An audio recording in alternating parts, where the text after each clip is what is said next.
Let's look at this exercise 29 corresponding to this 8.4.3. Given category I and abelian category A, we want to prove that the category of functors, or called the functor category A superscript I, which by definition is the category of all the functors from I to the category A, which is abelian category. Firstly, let's say this is a category. So basic idea is we describe the objects are the functors from I to A. The morphisms are defined to be the natural transformations from a functor f to functor g. And so, which means consists of all those theta I for I object of I is a map in the category A from fi to gi, and such that it makes a certain diagram commutes, which means for whatever morphism from I to j, you have a commutative diagram. And the verticals are just j of that morphism from I to j, f of that applying to that morphism from I to j. Okay, so this is natural transformation. Then we have to check that there is composition on the home set.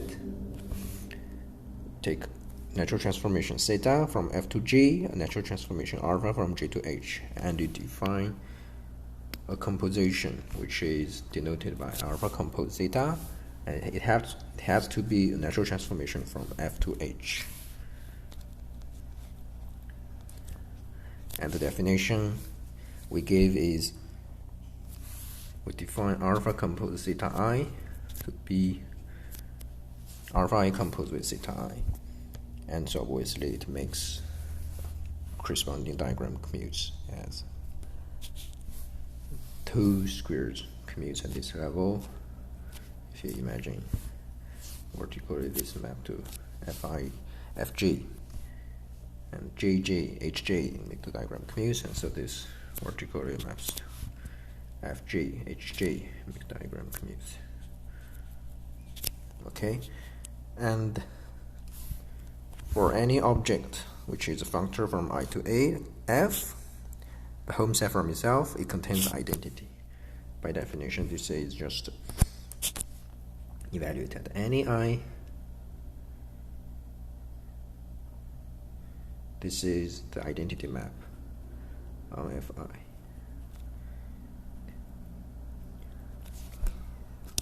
Of course, it makes diagram commutes.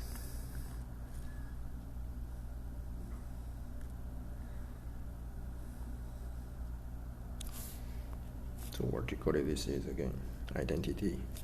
J is just identity on fj.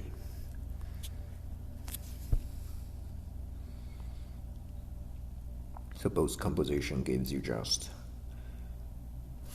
f I to j from fi to fj. Okay, and then one check the associativity for the composition on home set. And one checks there is a unique extra, which means composition with identity f gives you preserve the starting natural transformation. Okay. Then let's check this is abelian category. Firstly, you have to check this is pre-additive category, which means that you have to define a z-moduli structure on the home set in this category of functors. Let's say take any two functors f1, f2. We define z-moduli, define abelian category, abelian group structure on this home set. So recall this is just natural transformations from f1 to f2. In particular, we could describe it by compatible by collection of all those theta I in the level of morphisms in category A, and making diagram commutes. Okay. And so whenever we talk about those morphisms in category A, because A is abelian, so there are richer structure there comes from the fact that it is abelian category. Okay. We will say that whenever we define something, we use that structure already existed in the category A. Okay, so now we're going to define a group law on this home set. So take any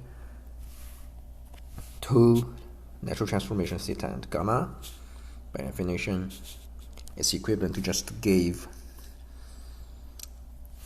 a collection of theta plus gamma I, making diagram commutes. We're just going to define theta plus gamma I to be theta I plus gamma I. So this plus comes from the Z-module structure here, because this is a Z-module. Because A is abelian category, okay? And so we have to also make sure our definition makes diagram commutes, but this is just a routine check. Let's just check it quickly. For example, knowing your theta I gamma I or natural transform theta I gamma natural transformations tell you that for any morphism I to J in category I, either theta I or gamma I makes the following diagram commutes. I mean, you replace theta by gamma in all those horizontal maps, it still makes diagram commutes. And we claim that then theta plus gamma I, which by definition is theta I plus gamma I, makes diagram commutes.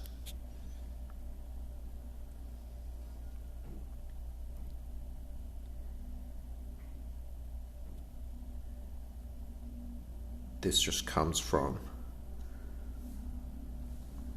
the fact that the home category A is abelian category, so particularly it's pre-additive, which means on the home set there is a Z-module structure, and the module structure satisfies distributive law, which means here we have this condition. This exists exactly telling that diagram is commute. Okay, so we have defined addition structure, but then we have to check this indeed give you abelian group structure. So what you have to do, just routine things, you have to define what is the zero object, the nerd object for this addition, the identity element under this addition. This would be denoted, let's denote it by 0, which is natural transformation again.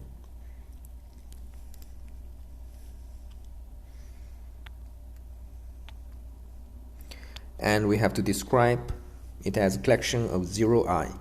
So each 0i is a map in the category A from F1i to F2i, okay, making certain diagram commutes.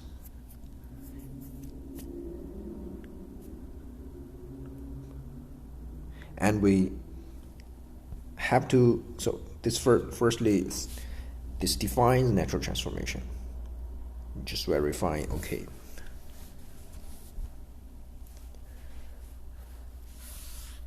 Each 0i, it's just defined to be the zero object in this Z module home F1i to F2i, okay.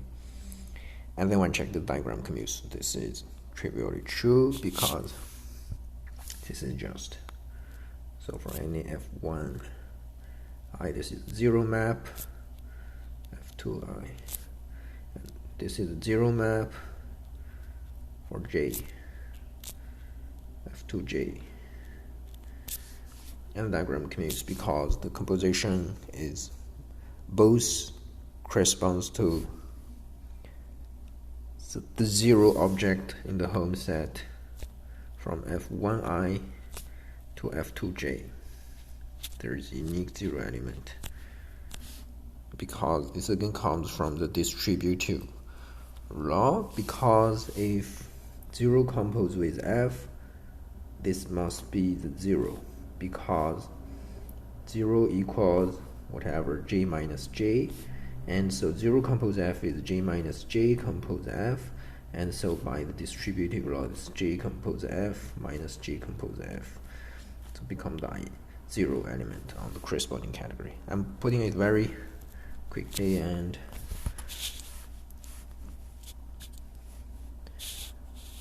so more precisely, of course, I'm saying that this is a home set from some F to J,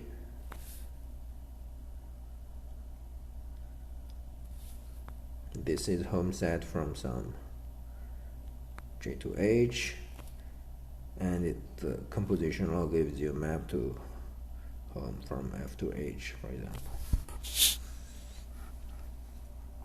And you check that whenever a morphism composed with 0 element in another home set as a Z-module, then it gives you the 0 element on the target home set as a Z-module. Okay, so we have well-defined a natural transformation 0, and then left to check this is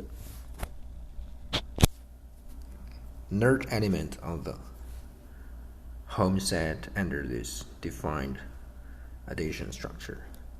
So you have to check 0 under the addition we have defined for natural transformation. 0 plus any theta is still theta. Theta plus 0 is still theta, which equivalent to check to evaluate on any I in category I. 0I plus theta I equals theta I, but this is trivially true. Okay, so it is the identity element for the addition we just defined. And secondly, let's check this abelian group, which means gamma plus theta equals theta plus gamma in the home set under the addition. And this again comes to checking for each I in I, gamma I plus theta equals theta I plus gamma I as a morphism from F1I to F2I for any I. But this is again, because this is abelian group, this is the Z module, and so it is in particular abelian. Then let's check, so now it's a pre-additive category. Now let's check it has 0 object.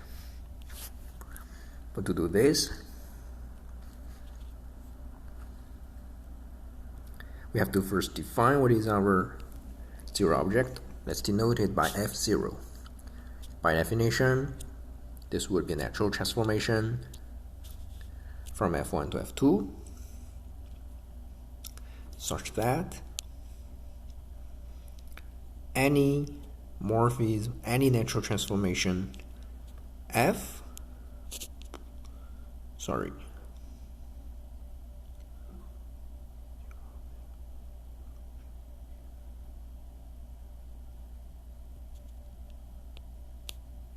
here is a typo. I'm not saying 0 object in the home set. We are going to construct a 0 set, 0 object in the category, in this category.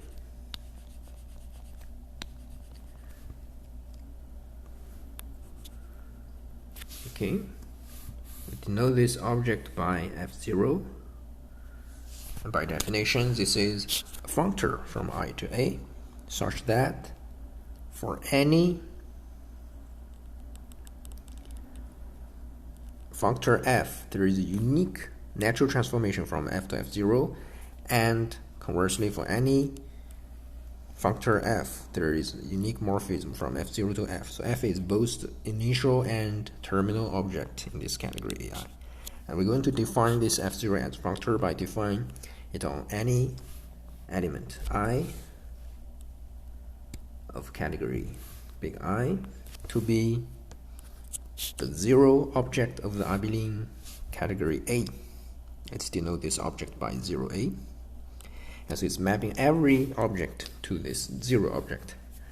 And now let's check it satisfies the universal property for initial and terminal object. So for any I and any functor F, so evaluate at I, this gives you 0A, this gives you whatever object in category A, which is abelian category. So there is this unique theta I, and this theta I must be 0. Because this is a 0 object of abelian category A, and so to whatever object in abelian category A, there is a unique morphism, which is a 0 morphism. And obviously this making diagram commutes. And so we have to mention there is unique morphism. We define our zero object f0. We define evaluate on any I to j. It maps this morphism to just identity map on its zero object. And actually there is a unique morphism between zero object, because there is a unique morphism from 0a to any other object. In particular to itself, there is a unique one, and the unique one must be the identity. Similarly, I could check that it is also the term object for the same reason. And then we have to check there exists product for whatever pair of objects in this category AI. So take first functor f1 from I to a, f2 from I to a.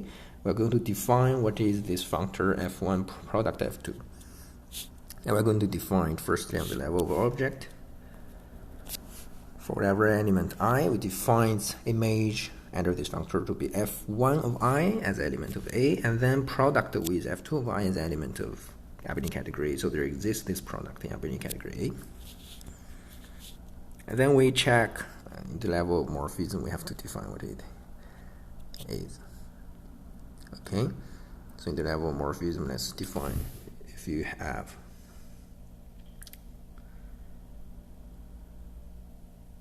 a morphism from I to j, and then we have the image of I is again this f1 of I product with f2 of I.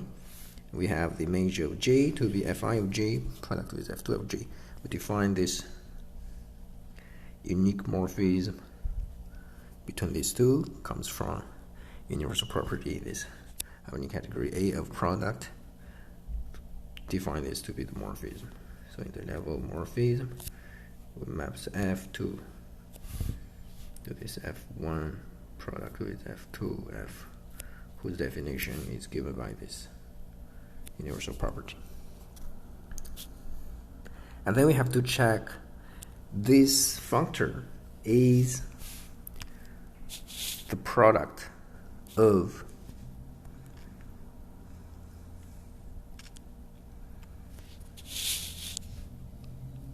functor f1 and functor f2.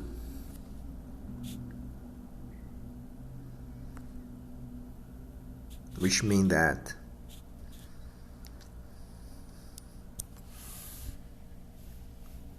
let's check this satisfy universal property, which means that f1 product f2, there is a natural transformation between functors to f1 and natural transformation between functors to f2. And whenever we have a functor g natural transformation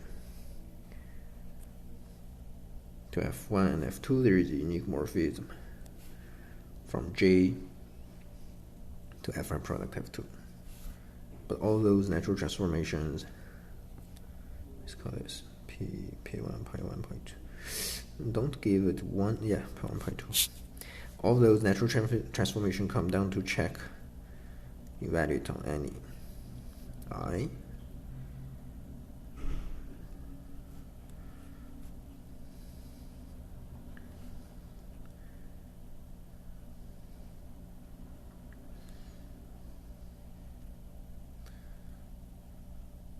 Whether there exists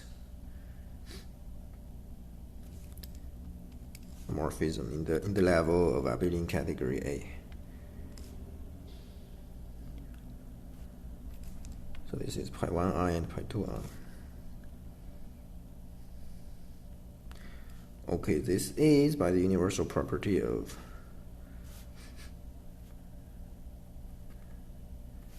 product in abelian category A. And so this particular induces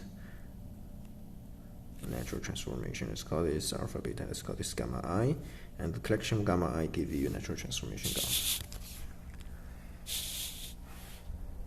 And one checks that also to be part of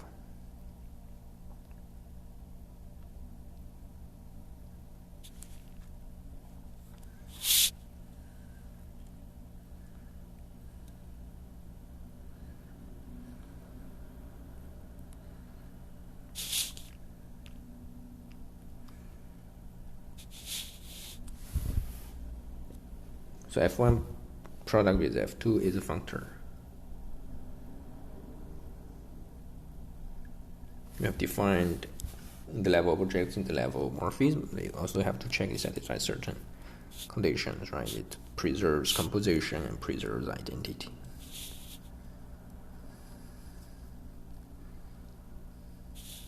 All those just comes from the definition using universal property of product in abelian category A.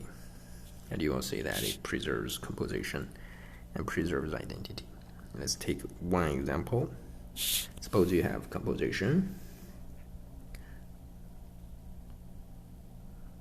So beta from I to J, alpha from J to K. This happens in the category I.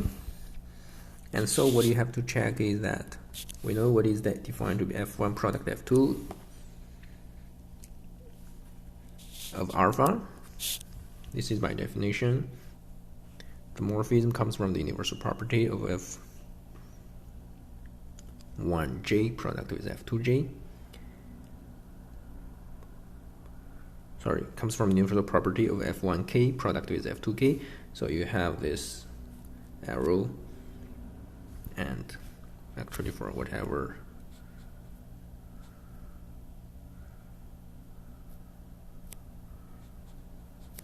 also this F2J, F2K. And so you have both arrows from here to F1K and F2K. And so by the universal property of its product, there exists a unimorphism from this object to the product of F1K and F2K. This is by definition exactly our F1 product F2 evaluated at alpha. Similarly, by definition, we got what is this F1 product F2 evaluated at beta. The question is this composition equals F1 product F2 evaluated at alpha composed beta?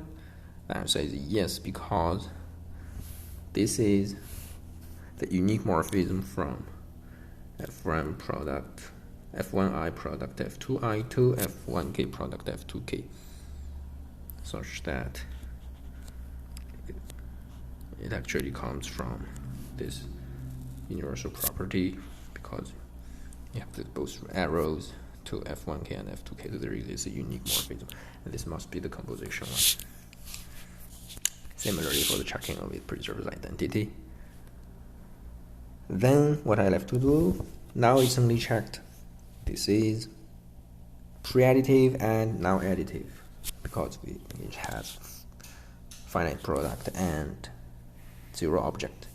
Now it's left to prove its abelian category, AB1 condition, AB2 condition, and AB2 prime, which is the one for epimorphism instead of monomorphism.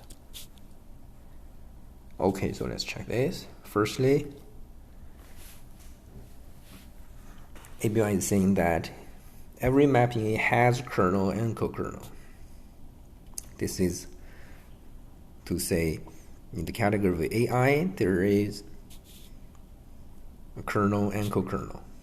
This, firstly, for any morphism in AI, which means a natural transformation from functor B to functor C, we have to construct a kernel of this natural transformation. Okay, so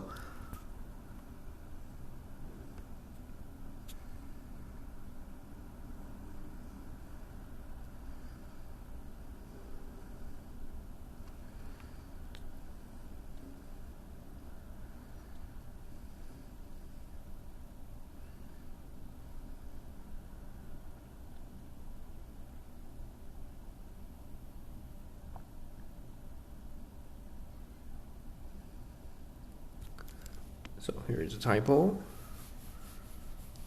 We have to define what is our natural transformation. Sorry. The natural transformation, let's use not capital letter, but this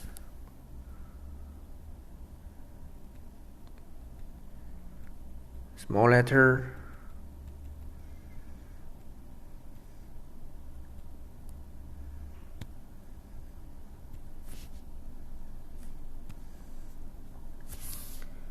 this is a natural transformation and this is the object. So for this morphism in this category AI, we are going to first define its kernel as an object of it, denoted by big K kernel of eta. By definition, this is a functor from I to A, so we define this functor by the level of an object maps any I to the kernel of eta I, because eta I is from Bi to Ci. This is in the level of abelian category A, and so in particular there is this kernel. We denote that kernel to be the image of our object I.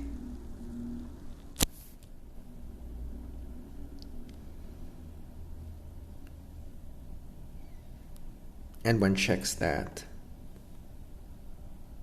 this is indeed a functor. So in the level of morphism, if you have J to I to J, let's say,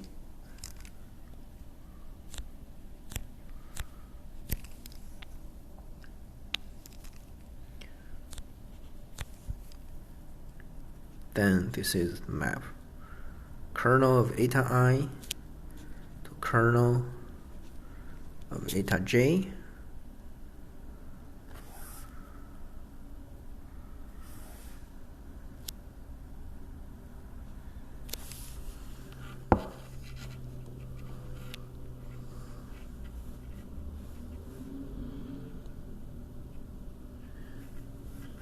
So this exists because if you got beta I, Bi, Bj, Ci, Cj, here you have eta J, kernel eta J, then by the universal property, so the composition of this is again 0, and so it factors through by the universal property of a kernel, it factors, and so there exists such morphism. One checks this gives a functor, which means it again satisfies the rule, the composition rule and the unit extra, which is easy to check. And so we have defined kernel eta as an object.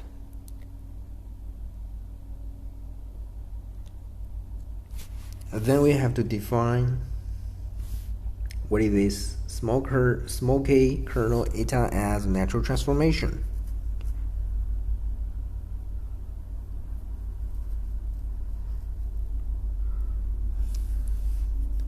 That is a collection of just this kernel eta I. Corresponds to this collection of kernel of eta I. That's the definition. Okay, and so let's check it satisfies the universal property. And so two things to check. Firstly, the composition of this natural transformation eta with this natural transformation kernel of eta is 0, which means corresponds for the level of I, eta I composed with kernel of eta I, which by definition is kernel of eta I, equals 0I. 0I is the 0 object.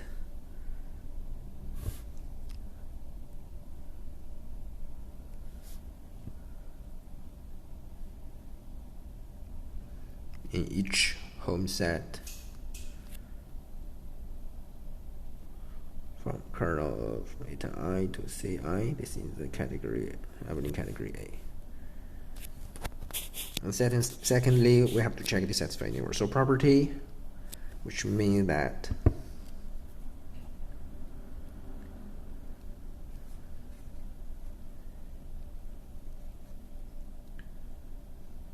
whenever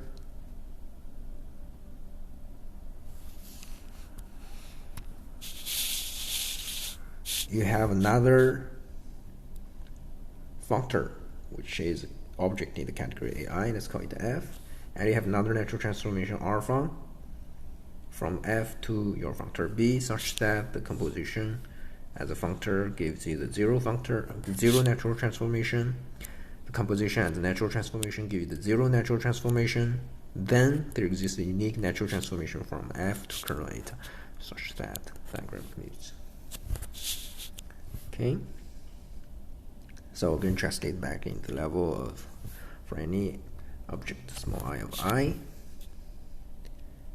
Obviously, there always exists a more unique morphism from f of I to kernel of eta of I by the universal property of kernel in category of abelian category A, because by our definition, this A is defined to be the kernel of eta I in the abelian category A, so there always exists a unimorphism from fi to kernel eta of I.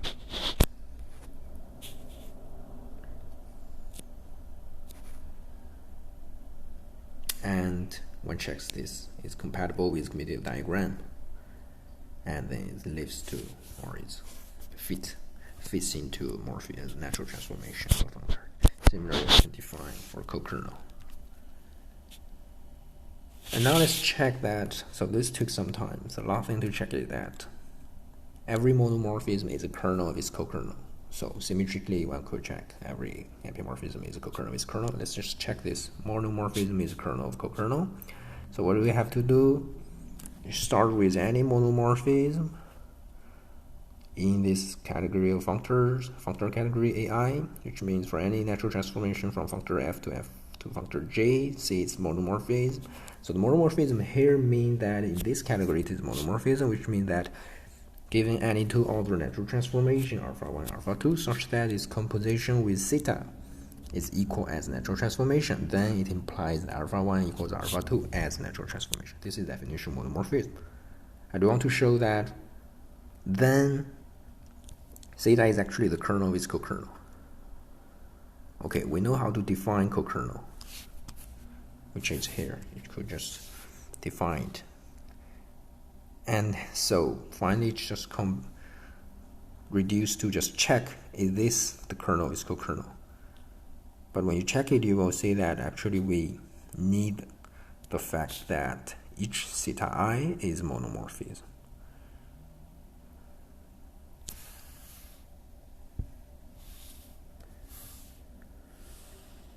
But is it really monomorphism? So before we prove this, let's first see. Suppose it is, then how do we finish the proof? And then let's go back to see why. How could we prove it?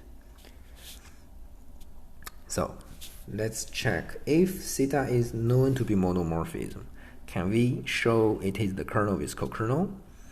Which means put this sequence F theta to J, co-kernel theta to co-kernel theta. The question is this theta the kernel of the co-kernel of theta? So in the level of each I, it's easy to say the co-kernel theta I composed with theta I is 0I. It comes from the definition of co-kernel theta. Co-kernel of theta by definition is in each level I, it is co-kernel of parenthesis theta I. And so this is trivially true. And then we have to check the universal property. To check the universal property, we will say that for any functor H, any natural transformation alpha such that the composition gives you the zero natural transformation. And then can you lift it? And then again, you have to reduce it in the level of each I. We reduce it in the level of each I, you will say that making the diagram commutative. So evaluate at each I and J, so this H fit into this commutative diagram, and Y should factor into Fi if you know that each theta I is monomorphism. And then by assumption, abelian category A, each monomorphism we know is kernel of its co-kernel, which means this is the kernel of this co-kernel. In this case, by the universal property of kernel, there is a unique factorization from Hi to Fi, Hj to Fj, making the diagram commutes, and so altogether it leads to natural transformation from H to F, making the diagram commutes. And this finished the proof. So the last thing to prove is to check indeed each theta I is monomorphism known. Theta is a natural transformation, A is monomorphism. How do we check that? So in priori this seems not the case, because what we know is whenever you got two natural transformations such that the composition is the same, tells you the two natural transformations are the same. But does it tell me that if I just start with one functor and one morphism and another morphism into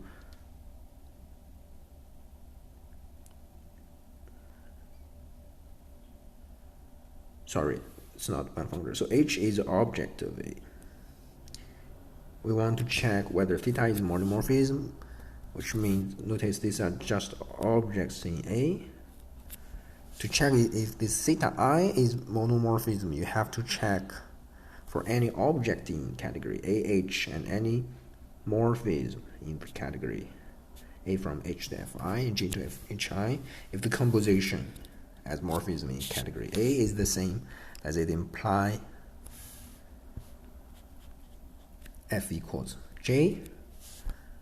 So this doesn't come directly from the fact that theta is natural transformation, that is monomorphism, because to be able to use that fact, theta compose alpha 1 equals theta compose alpha 2 implies alpha equals alpha 2 in the level of natural transformation. You really have to fit this F and J into some natural transformation, which when you restrict to I, the natural transformation become F and J. Let's say it again.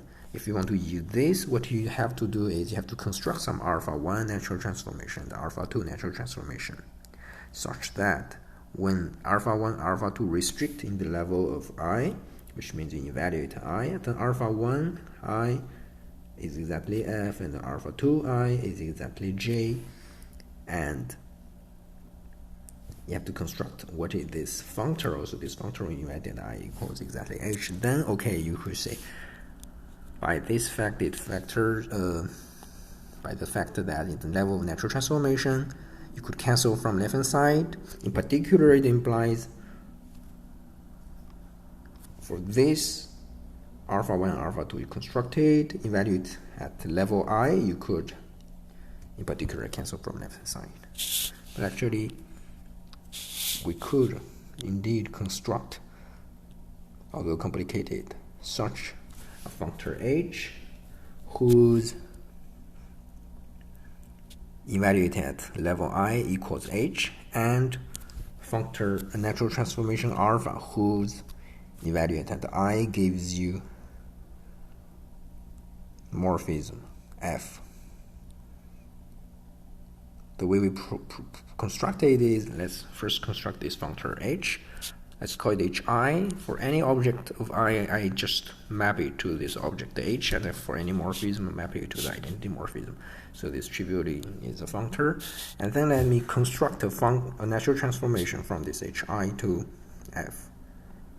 The idea is, of course, in the level of I, it should give me exactly H to alpha I will define to be F, and then to F of I. But I want to fit it into a natural transformation. You have to also tell me, evaluate on whatever morphism from J to K, what it is, and more important, you have to make sure the diagram commutes. What we are going to do is we'll always map. So HI is always evaluated whatever JK is H. So this side is, we just put identity as we defined here. And how to make the diagram commute? We're going to define alpha J and alpha K, exactly the morphism that make the diagram commute, which is we are going to define to be alpha I composed with Fij and alpha K defined to be alpha I composed with I to K. And you will say that this indeed make the diagram commute and hence give you natural transformation from HI to HI is this functor, from HI to this F.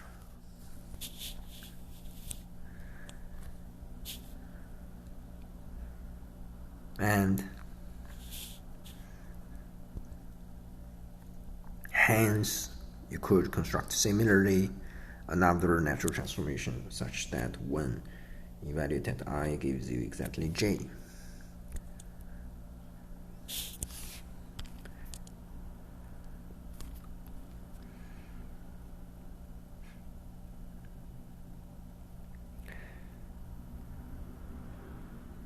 Now we have constructed alpha 1 and alpha 2, two natural transformations such that starting from HI functor natural transformation alpha 1, alpha 2 both into F and through theta both into J such that theta composed alpha 1 equals theta composed with alpha 2.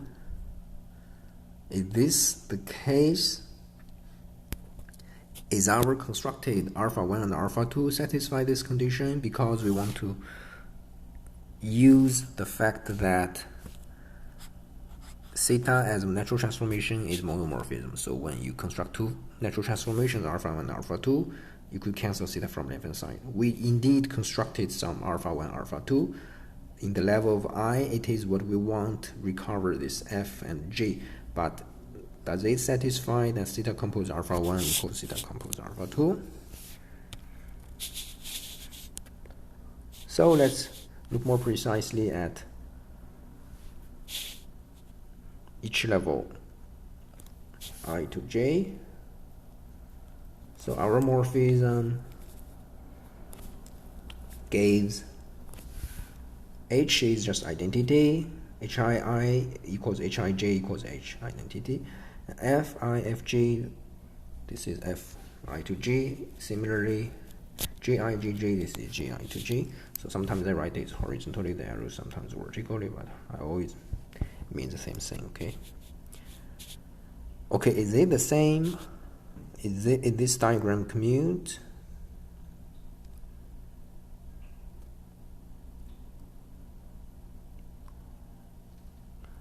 We construct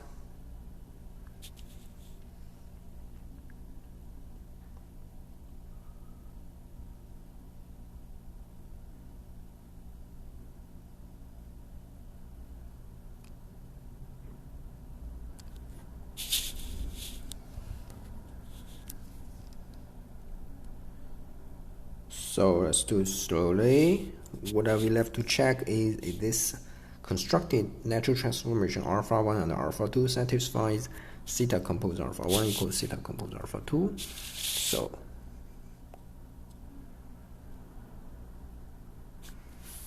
this is our alpha 1i, alpha 2i. We know this is okay. So theta I composed alpha 1i equals theta I composed alpha 2i. But how about those j that is not different from I? So we have to check, how about theta j composed alpha 1j? Is it equal to theta j composed alpha 2j? But by our construction of alpha 1j, alpha 2j, they are constructed to be like this. Recall that we defined in this way to make it exactly commutative with, this part. We defined it this way such that it makes the diagram commutes. Right? And now the question is this true? But notice the left hand side of this question mark equality is the first term is this equals this.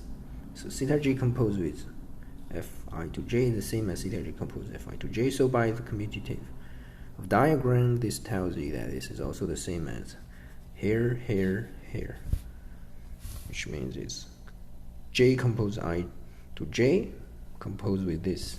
Similarly, the right hand side become j evaluated I to j composed with theta I composed with j. But these two are the same. Comes from the fact in the level of I they are the same. And so finally they are the same. And so we are done. So we have proved theta I in the level of each I it is a monomorphism, and so in particular we proved theta is a kernel of its co-kernel. And so we are done.